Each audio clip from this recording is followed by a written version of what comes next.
السلام علیکم۔ اچھا جی، اور پہلے لیکچر میں جو ہے وہ ہم نے پہلی 4 آیات جو ہیں وہ سورہ انفال کا ان کا لفظاً ترجمہ جو ہے وہ سنا اور سمجھا، اور اس کے بعد جو ہے وہ با محاورہ ترجمہ بھی میں نے آپ کو بتایا تھا۔ اس کے بعد میں نے آپ کو یہ بھی کہا تھا کہ بک سے اس کو جو ہے وہ میچ کرتے جائیے گا اور ساتھ ساتھ جو ہے وہ اس کو پڑھتے جائیے گا، اور میننگز جو ہے وہ آپ کو یہاں سے ایک ایک میننگ ملتا جائے گا تو آپ کو آسانی ہوتی جائے گی۔ تو آج جو ہے وہ ہم آیت نمبر 5 جو ہے سورہ انفال کی، اس کو جو ہے وہ ہم دیکھتے ہیں اور اس کو ہم سٹارٹ کرتے ہیں۔ اچھا جی، اعوذ باللہ من الشیطان الرجیم، بسم اللہ الرحمن الرحیم۔ کما اخرجک ربک من بیتک بالحق وان فریقا من المؤمنین لکارہون۔ کما جیسا کہ اخرجک آپ کو نکالا، ربک آپ کے رب نے، رب کا مطلب آپ، اور آپ سے مراد یہاں آپ صلی اللہ علیہ وسلم ہے، من سے، بیتی کا آپ کا، بیت اردو میں بھی لفظ جو ہے گھر کے لیے استعمال ہوتا ہے، کا آپ صلی اللہ علیہ وسلم کا، بالحق کی حق کے ساتھ۔ اللہ تعالیٰ فرما رہے ہیں کہ بے شک آپ صلی اللہ علیہ وسلم کو ہم نے گھر سے جو نکالا وہ حق کے ساتھ نکالا۔ گھر سے نکالنے سے مراد کیا ہے کہ آپ صلی اللہ علیہ وسلم جو ہے وہ غزوہ بدر کے لیے جب مقام بدر کی طرف گئے، بدر ایک جگہ کا نام ہے، ایک بستی تھی، ایک علاقہ تھا، اس کی وجہ سے اس جگہ جنگ کا نام غزوہ بدر پڑا۔ تو آپ کو جو ہے وہ اللہ تعالیٰ یہ فرما رہے ہیں جو آپ مدینہ سے نکلے اور بدر کے مقام پہ گئے تو یہ اللہ تعالیٰ کی طرف سے تھا، یہ اللہ نے آپ کو حق کے ساتھ جو ہے وہ آپ کے گھر سے بھیجا۔ وَإِنَّ، اور بے شک، فریقن، فریق جماعت، ایک جماعت، من سے، المومنین اہل ایمان والے مومنوں کی لکارہون ناخوش تھی۔ کیا مطلب؟ نبی پاک کا یہ طریقہ تھا کہ نبی پاک جو ہے وہ بیٹھتے تھے اور صحابہ سے مشورہ کرتے تھے کہ بتاؤ کیا کیا جائے۔ اچھا، بعض کا یہ کہنا تھا، جو صحابہ کی جماعت تھی، 2 گروپ بن گئے تھے اس صحابہ میں سے ایک یہ کہتے تھے کہ یا رسول اللہ ایسا کرتے ہیں، ہم مدینہ میں رہتے ہیں اور کافروں کو آنے دیں، ابو جہل جو آ رہا ہے اس کو آنے دیں، جب یہ مدینہ آ جائے گا تو ہم اس کے ساتھ جنگ کر لیں گے۔ اچھا، باقیوں ایک جماعت تھی وہ کہتی تھی نہیں، ہم باہر جائیں گے اور باہر جا کے مقابلہ کریں گے۔ تو اکثریت جو تھی وہ باہر جانے کی تھی، تو نبی پاک نے ان کی بات کو مانا اور باہر نکل گئے۔ تو یہ جو ہے کہ لکارہون ناپسند کر رہے تھے، ناخوش تھے، یہ نہیں کہ نعوذ باللہ صحابہ یہ چاہتے ہی نہیں تھے کہ وہ جنگ کرے، بلکہ وہ یہ تھے، وہ کہتے تھے کہ یہاں اندر ہی لڑائی ہو، ہمیں باہر نہ جانا پڑے۔ تو اللہ تعالیٰ کہہ رہے ہیں کہ یہ آپ کو جو مدینہ سے باہر بھیجا، یہ اللہ تعالیٰ نے حق کے ساتھ بھیجا ہے، اللہ تعالیٰ آپ کے ساتھ تھا، اور یہ اللہ کی مرضی تھی کہ آپ صلی اللہ علیہ وسلم جو ہے وہ اپنے صحابہ، اپنے جانبازوں کو لے کر مدینہ شریف سے باہر نکلیں اور بدر کے مقام پر ان کافروں کا مقابلہ کریں۔ تو اللہ تعالیٰ نے کہا، کہہ رہے ہیں کہ یہ آپ جو نکلے گھر سے یہ حق کے ساتھ نکلے۔ تو یہ میننگز جو ہے وہ ایک ایک ساتھ دیا ہوا ہے، میننگز ساتھ ساتھ آپ دیکھتے جائیں، اور ترجمہ جو ہے وہ بک کے ساتھ، وہی پیج ہے ہمارا، پیج نمبر 7، اور وہاں سے اس کو جو ہے وہ آپ میچ کرتے جائیں۔ اگلی آیت کیا ہے؟ یجادلونک، یجادلونک، وہ آپ سے جھگڑتے تھے، فی، میں، الحق، حق، بات کا مطلب بات، ما، جب کہ، تبینہ، وہ ظاہر ہو چکا، کانما، گویا کہ وہ، یساقون، وہ ہانکے جا رہے ہیں، ہانکا مانا ہے دھکیلے جا رہے ہیں، الا، طرف، الموت، موت کی، وہم، اور وہ، ینظرون، وہ دیکھ رہے ہیں، ینظرون نظر سے ہے، وہ دیکھ رہے ہیں۔ تو اللہ تعالیٰ یہ فرما رہے ہیں کہ وہ جو ایک جماعت نہیں جانا چاہ رہی تھی، وہ آپ سے اس بات سے وہ جھگڑ رہے تھے، وہ یہ کہہ رہے، جھگڑنے سے مراد نہیں کہ نعوذ باللہ صحابہ نبی پاک سے لڑائی کر رہے تھے، بلکہ یہ تھا کہ وہ بحث ہو رہی تھی کہ یا رسول اللہ ایسے نہ کیا جائے۔ تو کیا تھا کہ ان کو ایسا لگ رہا تھا کہ جیسے کہ وہ یہ کہہ رہے تھے کہ وہ موت کی طرف جا رہے ہیں، وہ یہ کہہ رہے تھے کہ کافر جو 1000 کا لشکر لے کر آ رہے ہیں، اتنے زیادہ، اور ان کے پاس اسلحہ بھی ہے، جبکہ مسلمانوں کا حال یہ تھا کہ یہ 313 تھے، اور نہ لڑنے کے لیے ہتھیار ہیں پاس، نہ سواریاں ہیں پاس، نہ کچھ کھانے کو ہے، اوپر سے رمضان ہے، روزے ہیں، گرمی ہے شدت کی۔ تو وہ کہہ رہے ہیں یا رسول اللہ ہمیں تو ایسے لگ رہا ہے جیسے ہم موت کی طرف جا رہے ہیں، ہمیں تو ایسے یہ کام نہیں کرنا چاہیے کہ موت کی طرف نہیں جانا چاہیے، بلکہ ایسا کریں کہ وہ یہاں آ جائیں مدینہ میں، ہم مدینہ میں ان کا مقابلہ کرتے ہیں۔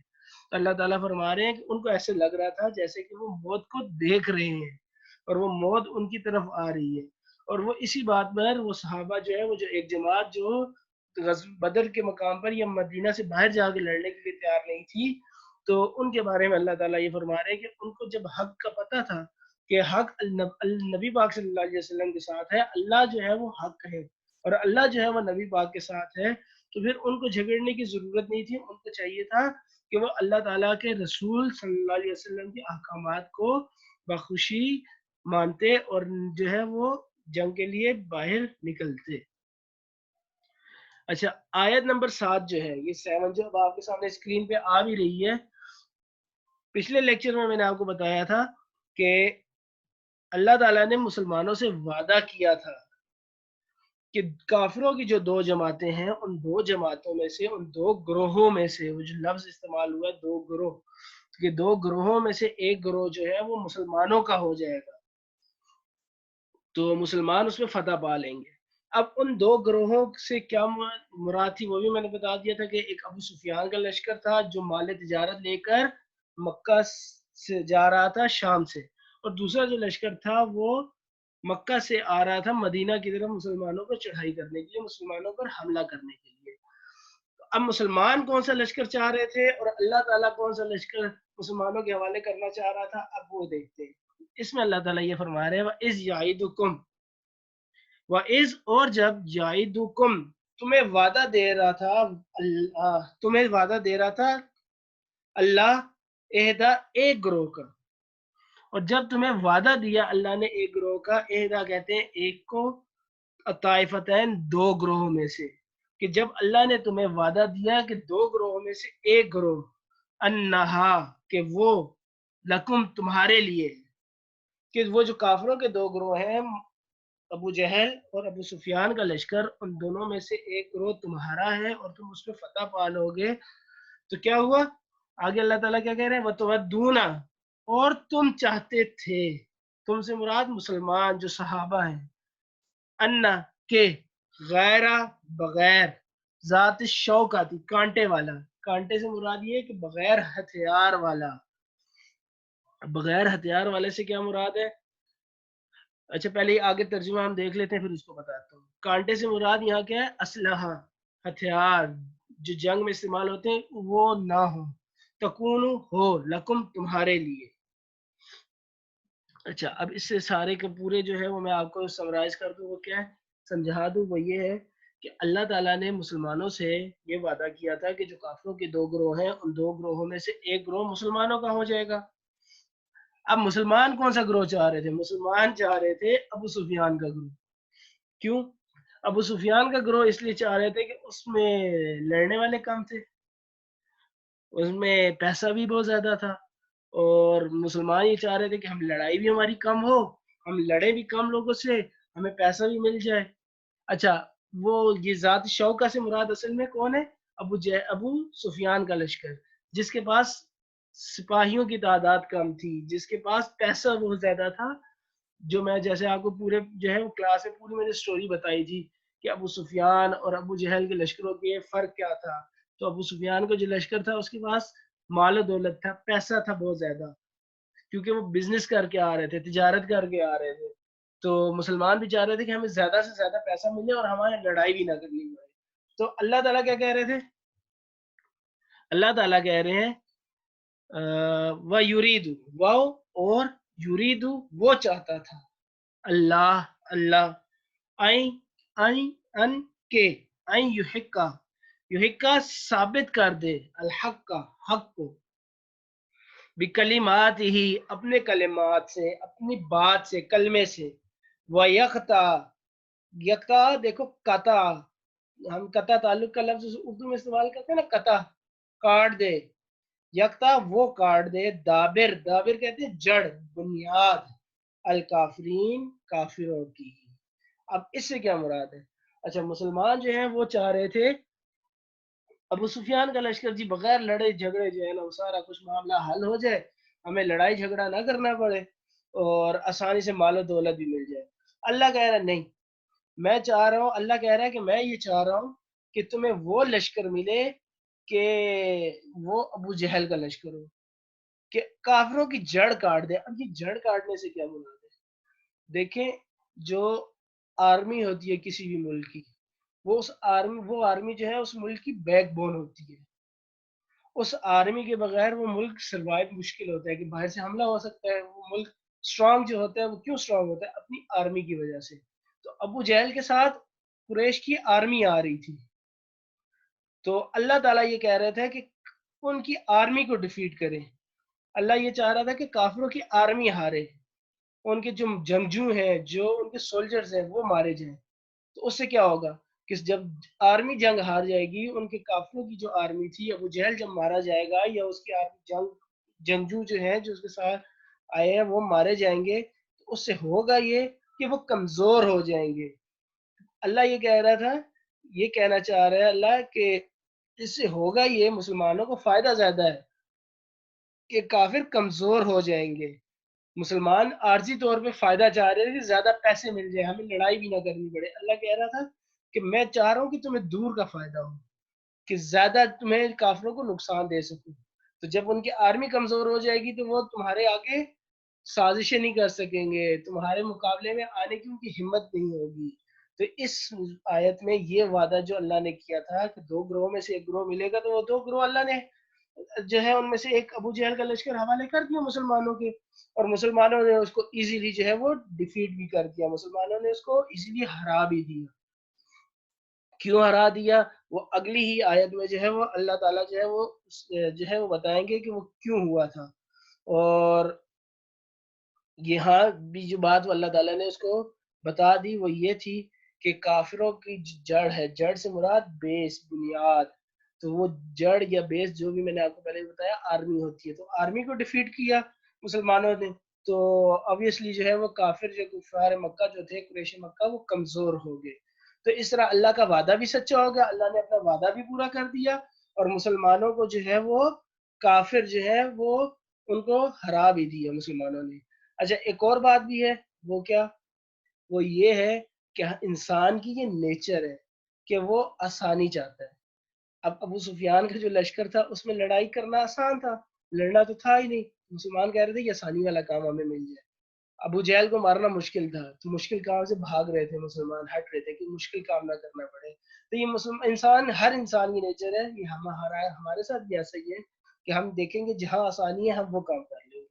تو مسلمان بھی اس وقت یہی چاہ رہے تھے کہ جو آسان کام ہے کہ ابو سفیان والا لشکر جس پہ لڑنا نہ پڑے تو وہ ہمیں مل جائے. تو لیکن اللہ تعالیٰ نے وہ کام کیا کہ کافروں کی جو آرمی تھی اس کو ڈیفیٹ کر دیا. تو یہاں تک کلیئر ہو گیا. تو ہم اب آگے چلتے ہیں. آگے اللہ تعالیٰ کیا فرماتے ہیں؟ لیحق، تاکہ اللہ حق ثابت کر دے. پہلے ایک ایک لفظ کا ترجمہ دیکھ لیں. لیحق تاکہ حق ثابت کر دے، الحق حق، حق سچ کو کہتے ہیں. وَيُبْطِلَ، اب یہ یبطلا دیکھو باطل، یہ لفظ ہم اردو میں بھی استعمال کرتے ہیں، آگے مترجمے میں بھی استعمال ہو رہا ہے.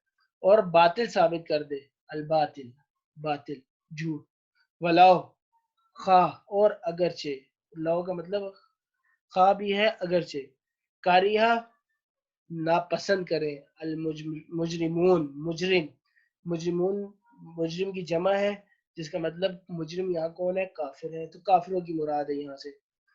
تو اللہ کیا کہہ رہے ہیں؟ اللہ یہ کہہ رہے ہیں تاکہ حق سے حق، اللہ تعالیٰ حق ہے تو حق کو ثابت کر دے، اور جھوٹ جو ہے وہ جھوٹ سامنے آ جائے، اور جھوٹ کو بھی بتا دے کہ جھوٹ کیا ہے. اور جھوٹ کیا ہے؟ اللہ تعالیٰ خود کہہ رہے ہیں کہ وہ کافر ہے جھوٹے، اور سچ حق کون ہے؟ وہ اللہ تعالیٰ ہے. اللہ تعالیٰ کہہ رہے ہیں تاکہ حق واضح ہو جائے کہ حق مسلمانوں کے ساتھ ہے، کہ مسلمان سچے ہیں اور اللہ مسلمانوں کے ساتھ ہے، اور کافر جھوٹے ہیں، اور جھوٹ جو ہے وہ بھی واضح ہو جائے. تو کسی کا جھوٹ ثابت ہو جائے، اگر یہ پتہ لگ جائے کہ یہ جھوٹا ہے، تو اس کو وہ بات بری لگے گی نا، کہ اس کو یہ کہا جائے کہ وہ جھوٹا ہے، کہ تم جھوٹے ہو. کسی کو آپ یہ کہیں کہ تم جھوٹے ہو تو اس بات سے خوش ہوگا؟ کبھی بھی نہیں خوش ہوگا. تو اللہ تعالیٰ یہی کہہ رہے ہیں کہ وہ کافروں کو جھوٹا ثابت کر رہے ہیں. تو اگر وہ کافروں کو برا لگتا ہے تو لگتا رہے. اللہ کہہ رہا ہے کہ وہ اگر اس چیز کو نہیں پسند کرتے کہ ان کو جھوٹا کہا جا رہا ہے، لیکن اللہ ان کو جھوٹا کہے گا کیونکہ وہ غلط ہے. مسلمان حق پر تھے تو اللہ نے مسلمانوں کا ساتھ دیا. جی آگے اگلی آیت جو ہے، آیت نمبر 9 جو ہے، اس میں اللہ تعالیٰ فرما رہے ہیں، پہلے ہم اس کا لفظ جو ہے وہ ترجمہ دیکھ لیتے ہیں ورڈ ٹو ورڈ. از جب، تستغیثون تم فریاد کرتے تھے، فریاد کرنا مدد طلب کرنا، ربکم اپنے رب سے، فاستجاب،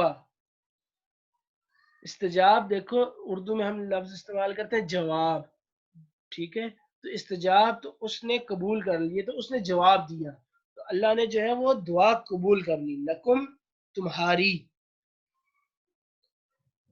انی کہ میں، ممدکم تمہاری مدد کروں گا، بِأَلْفٍ الفن ہزار، 1000، من سے، الملائکتی فرشتے، مردفین ایک دوسرے کے پیچھے لگاتار آنے والے، جو ایک ساتھ صف بنی ہوتی ہے جیسے، اس طرح وہ مسلسل ایک دوسرے کے پیچھے آتے رہیں گے۔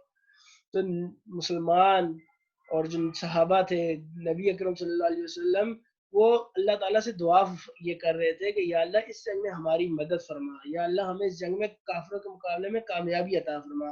تو اللہ تعالیٰ یہ فرما رہے ہیں کہ آپ سب جو ہیں وہ مومنین اور صحابہ اور جو نبی پاک تھے وہ اللہ سے فریاد کر رہے تھے، دعا طلب کر رہے تھے کامیابی کی، تو اللہ تعالیٰ کہہ رہے ہیں کہ ہم نے آپ کی اس دعا کو قبول فرما لیا۔ اور اللہ نے اس دعا کو کیسے قبول فرمایا کہ اللہ نے 1000 فرشتے بھیجے جو مسلسل ایک دوسرے کے پیچھے آتے جا رہے تھے اور اس جنگ میں مسلمانوں کی طرف سے کافروں کے خلاف لڑ رہے تھے۔ اس جنگ میں وہ فرشتوں کو مسلمان دیکھ نہیں سکتے تھے، یہ اللہ کی طرف سے ایک مدد تھی جو اس وقت آئی، اور مسلمان جو ہے وہ اس مدد سے ان کو جو ہے نبی پاک کو پتا تھا، اور نبی پاک نے مسلمانوں کو بتایا کہ تمہاری مدد آ چکی ہے، اور وہ مدد جو ہے وہ مزید، اور جو ان کی مدد کی گئی وہ اگلے رکوع میں آئے گی، تو وہ بھی میں انعامات جو مومنین پہ کیے گئے تھے اور مدد کی صورت میں، وہ سارے جو ہے وہ میں آپ کو بتاؤں گا کہ وہ کیا تھے۔ تو یہاں پہلی جو مدد ہے جو اللہ کی طرف سے آئی، جو اللہ نے مسلمانوں کی مدد کی، وہ کیا تھی کہ اللہ تعالیٰ نے 1000 فرشتے جو ہیں وہ مسلمانوں کی مدد کے لیے بھیجے، جنہوں نے کافروں کے خلاف وہ جنگ لڑی اور مسلمان اس جنگ میں کامیاب ہوئے۔ سمجھ آ گئی یہاں تک ساری چیز جی، کہ مسلمان جو ہے اور نبی پاک جو ہے وہ مدد طلب کر رہے تھے، تو اللہ تعالیٰ نے وہ مدد بھیج دی ان کے لیے، تو وہ مدد بھیجنے کا فائدہ یہ ہوا کہ مسلمان وہ جنگ جیت گئے۔ جی اس رکوع کی آخری آیت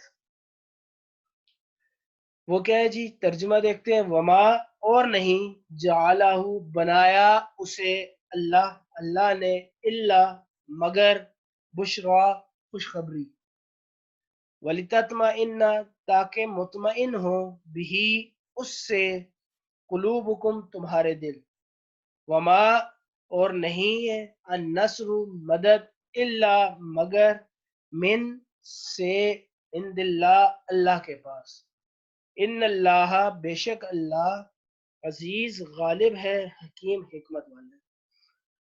تو اللہ تعالیٰ یہ فرما رہے ہیں کہ یہ جو خوشخبری تھی یہ اس لیے تھی کہ تمہارے دل جو ہے وہ اس سے مطمئن ہو جائے، کہ مسلمان مطمئن ہو جائے کہ یہ خوشخبری، یہ جو بشارت یہ دی گئی، کون سی بشارت کہ 1000 فرشتے بھیجنا اور اللہ مسلمانوں کے ساتھ ہے اور کافروں کی ایک جماعت مسلمانوں کے قبضے میں آ جائے گی، جتنے خوشخبریاں اللہ تعالیٰ نے کیوں دی، تاکہ مسلمانوں کے دل مطمئن رہیں، مسلمانوں کو یہ خوف نہ ہو کہ ہمیں کوئی ہمارے ساتھ نہیں ہے، مسلمانوں کو یہ بتانا مقصد تھا کہ اللہ تعالیٰ جو ہے وہ مسلمانوں کے ساتھ ہے، اللہ تعالیٰ مسلمانوں کو اکیلا نہیں چھوڑے گے۔ اور آگے اللہ تعالیٰ کہہ رہے ہیں وَمَن نَّصْرُ إِلَّا مِنْ عِندِ اللَّهِ، اللہ تعالیٰ مسلمانوں کو یہ کہہ رہے ہیں کہ یہ جو مدد ہے یہ اللہ کے سوا اور کسی کی طرف سے نہیں ہو سکتی، مسلمانوں کا حامی مددگار صرف اور صرف اللہ تعالیٰ ہے، اور اللہ تعالیٰ مسلمانوں کی مدد کرتا ہے۔ اور اللہ تعالیٰ کہہ رہے ہیں ان اللہ عزیز الحکیم، بے شک اللہ غالب ہے، اللہ کو کوئی ہرا نہیں سکتا، حکمت والا ہے، اللہ کے پاس بہت سارا نالج ہے، اللہ تعالیٰ ہر چیز سے بخوبی واقف ہے۔ تو یہاں جو ہے وہ ہمارا پہلا رکوع جو ہے وہ سورہ انفال کا مکمل ہوا، اور اس کے کوشچن آنسر جو ہے وہ میں آپ کو پی ڈی ایف میں جو ہے وہ پکچرز بنا کے سینڈ کر دوں گا، تو کوشچن آنسر جو ہے وہ آپ کاپی میں نوٹ کر لیں گے، اور پھر بعد میں ہم اس کو کلاسز ہماری سٹارٹ ہوں گی تو پھر میں آپ کا یہ کام جو ہے وہ کاپیز پہ چیک کر لوں گا۔ تو جو یہ آیات ہے ورڈ ٹو ورڈ ان کا جو ہے وہ آپ دیکھ لیں، اس کے بعد ان آیات کا ترجمہ میں نے کلاس میں بھی آپ سب کو بتایا تھا کہ ان کا ترجمہ یاد کرنا ہے، اور یہ ترجمہ ہمیں یاد کرنا ہوگا. آپ کی بکس کے نیچے اس کا ترجمہ موجود ہے. میننگز آپ کو میں نے یہاں سے ایک ایک ورڈ کا سینڈ کر دی ہے, دیکھ لیں آپ ویڈیو میں. اور اس کے بعد جو ہے وہ مزید آپ کو کوئی کوشچن ہو تو آپ وہ کر سکتے ہیں.